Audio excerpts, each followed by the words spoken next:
Finally हामी अब हाम्रो गन्तव्य थुम्की होमस्टेमा हामी आइपुगेका छौँ। देखिरहेको छ हाम्रो सम्पूर्ण साथीहरू यहाँ आइरहनु भएको छ।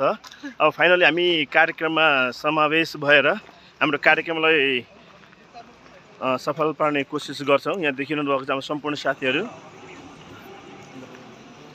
यहाँ साथीहरू हेलो गर्नु, हेलो हेलो।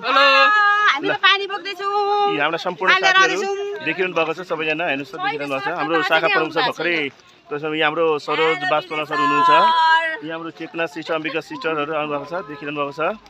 यता हाम्रो अन्य सम्पूर्ण साथीहरू। यहाँ हाम्रो दिपा म्याडम यहाँ देखिरहनु भएको छ। दिपा म्याडम, आज कार्यक्रममा के छ भन्नुहुन्छ तपाईँ? आज कार्यक्रम कस्तो लाग्छ तपाईँलाई? आज अब अघि आत्मा घरमा एकदम राम्रो भयो हैन? हजुर हजुर हजुर। अब अहिले पनि एकदम रमाइलो ठाउँ डाँडा काँडा हिँड्दैछौँ। तनाव व्यवस्थापन कार्यशाला गोष्ठी बाटोमै आदि त तनाव व्यवस्थापन भइसक्यो। भनेपछि यस्ता किसिमको कार्यक्रम आगामी दिनमा पनि हाम्रो शाखाले गर्दा अझ राम्रो हुन्थ्यो होला है, कर्मचारी समग्र राम्रो थियो। ल साथीहरू देखिराख्नुभयो, हाम्रो दिपा म्याडमले पनि भनेको एकदमै राम्रो कुरो देखिनुभयो, उहाँले सुन्नुभयो है।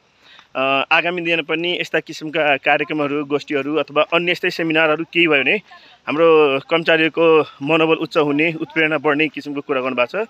धन्यवाद हाम्रो दिपा सिस्टरलाई। दुईजना साथीहरू आइपुग्नु भएको छ। यहाँ हाम्रो गुन्जा म्याडम हुनुहुन्छ र सगुन म्याडम हुनुहुन्छ। सगुन म्याडम, गुन्जा म्याडम दुईजनालाई मैले सम्बोधन गरेँ। यहाँलाई स्वागत छ।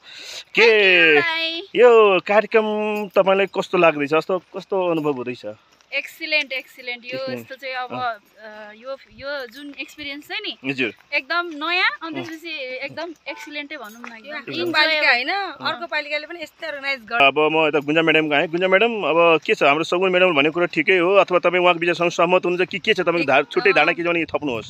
एकदम राम्रो, यस्तो रिफ्रेसमेन्ट हुन्छ, मान्छे वर्ष दिन काम गरिन्छ हैन? हजुर हजुर। अरू पालिकाहरूले पनि यो देखेर तपाईहरु पनि स्वास्थ्यकर्मीहरूलाई चाहिँ अब जहिले कामै हुन्छ, बेला पनि रिफ्रेसमेन्टको लागि यस्तो प्रोग्राम अर्गनाइज गरिदिनु भयो भने सुनमा सुगन्ध हुन्छ। धन्यवाद हाम्रो अम्बिका म्याडम। यता हाम्रो चेतना म्याडम पनि हुनुहुन्छ।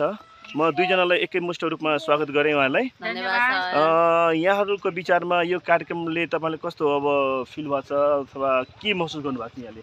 एकदमै रमाइलो लागिरहेछ हामीलाई चाहिँ हैन। अब एक त सबै साथीहरू यसरी एकमुष्ट रूपमा कहिले भेट हुन पाइँदैन हैन। कुनै प्रोग्रामहरू भएकोलाई पनि को कता भइरहन्छ। त्यसको लागि रिफ्रेसमेन्ट पनि भइरहेको छ। र आज यहाँनिर चाहिँ अब हाम्रो सानो प्रोग्राम पनि हुँदैछ, जसको चाहिँ अब के अरे कार्यालयमा हैन तनावग्रस्त अवस्थामा पनि कसरी कामहरू गर्न सकिन्छ हैन, आफ्नो तनावलाई आफ्नो ठाउँमा राखेर बिमारीहरूसँग गर्ने ट्रिट कस्तो हुनुपर्छ भनेर। र त्यसको लागि एकदमै एक्साइटेड पनि छौँ, खुसी पनि लागिरहेको छ। स्वास्थ्य महाशाखा टिमलाई एकदम धेरै धेरै धन्यवाद।